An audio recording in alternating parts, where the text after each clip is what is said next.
ismaqal iyo daawasho wanaagsan waa markaani qodobadii ugu xiisaha badnaa Soomaaliya iyo caalamka. Qodobada aad ku daawan doontaan waxaa ka mid ah madaxweyne Farmaajo oo khudbad xasaasi ah ka soo jeediyay madashii Tigid, Ahlu Sunna iyo dowladda federaalka Soomaaliya oo xal ka gaaray khilaafkii ka taagnaa Dhuusamareeb. Ra'iisul Wasaare Kheyre oo xalay sagootiyay ciidamo ay dowladda federaalka u diratay howlgal culus. Dowladda federaalka Soomaaliya oo amartay diyaaradaha Kismaayo ku socda ama taga inay soo maraan Xamar. Cabdirashiid Xidig oo shaaca ka qaaday in shirqool ka bilowday magaalada Kismaayo. Qodobadaas iyo qodobo kale ayaad ku daawan doontaan hadduu ay beed markaani u diyaar garooba qodobadaas oo intaasi ka faahfaahsan.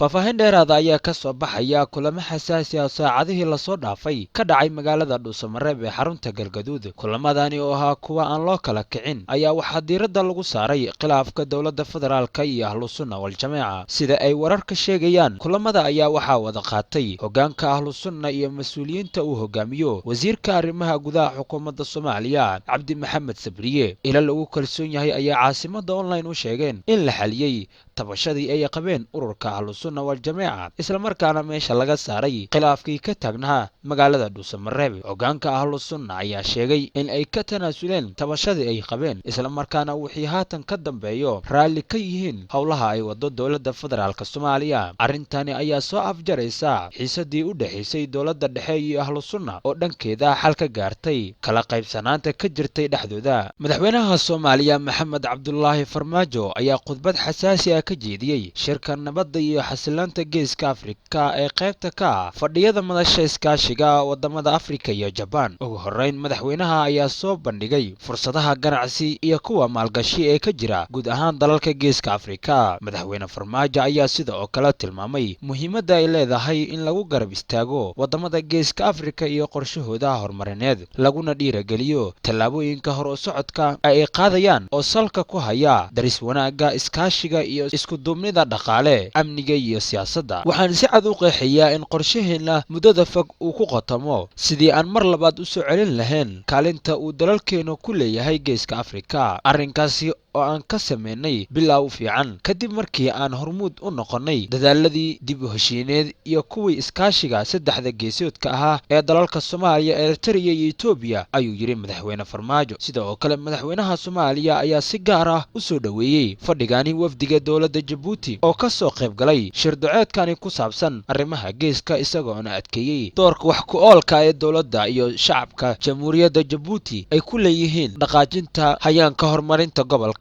Fadhigani gaarka ah waxaa si wada jir ah u gudoominayay madaxweynaha Jamhuuriyadda Federaalka Soomaaliya Mudane Maxamed Cabdullaahi Farmaajo iyo ra'iisul wasaaraha Jamhuuriyadda Federaalka Itoobiya Mudane Abiy Ahmed. Kulankani waxaa ka qayb galay ra'iisul wasaaraha dalka Japan Shinzo, gudoomiyaha Midowga Afrika Muuse Faqi, xogahayaha guud ee qaramada midoobay Antonio, madaxweyne ku-xigeenka dalka Koonfurta Suudaan James Wani, wasiirada arrimaha dibadda dalka Djibouti Maxamuud Cali Yuusuf, wasiirka arrimaha dibadda Eritrea Cusmaan Saalixi, wasiirka arrimaha dibadda Kenya Marwa Monica Juma, madaxda hay'adda caalamiga ah ee qaramada midoobay, Midowga Yurub, daneeyaasha gobolka, maalgashayaal caalami ah iyo khubaro dhaqaale oo lagu martigeliyay madashani. Dowladda federaalka Soomaaliya ayaa amartay in haatan wixii ka dambeeya diyaaradaha ku socda ama ka yimaada magaalada Kismaayo ee gobolka Jubbada Hoose in ay soo marayaan garoonka diyaaradaha ee magaalada Muqdisho. Amarkani ayaa waxaa soo saaray hay'adda duulista iyo hawada Soomaaliyeed. Saraakiisha hay'addu ma shaacin sababta rasmiga ka dambeysay amarka ay soo saartay. Ila wareedyo lagu kalsoon yahay ayay u sheegeen in go'aankani uu yahay mid lagu kontaroolayo diyaaradaha ka dega garoonka magaalada Kismaayo. Inta badan dhaqdhaqaaqyada diyaaradaha Kismaayo garoonkaasi ayaan la ogeyn, iyada oo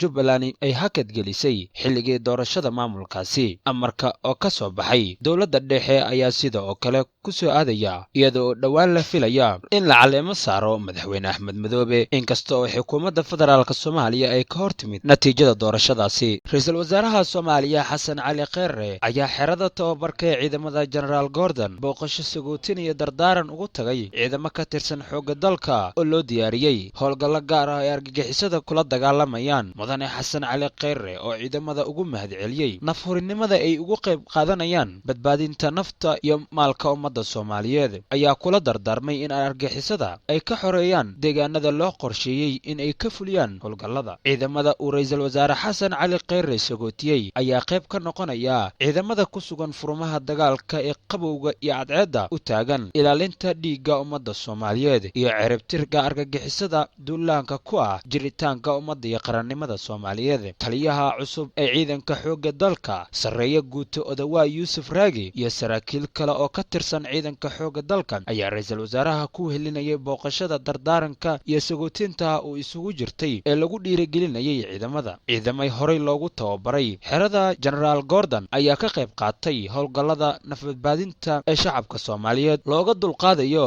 kooxaha cadeystay daadinta dhiigga iyo boobka hantida ummadda Soomaaliyeed. halkan waxaa fadhida dhalinyaro Soomaaliyeed oo mardhow tababar dhamaaday kadib bilaabi doona shaqadii qaranka oo ah in dalkooda cadow laga xoreeyo. waxay bilaabayaan inay daba galaan tilmaamihii dunidu u taqaanay ciidanka xoogga dalka Soomaaliyeed oo ahayd tilmaan geesinimo. idinkana waxaad noqon doontaan sida aan hubo inaad sii wadaan taariikhdii raggii iyo gabdhihii idinka horreeyay ay u soo hooyeen ciidanka xoogga dalka Soomaaliyeed. idinku waxaad tihiin rajada uu leeyahay ama ay leedahay qof walba oo Soomaaliyeed laga bilaabo madaxweyne ilaa hooyo Soomaaliyeed oo ganacsata. waxay ku hurdaan dadaalka idinku aad bixisaan, waxay ku jiifaan nafta idinku aad hurtaan,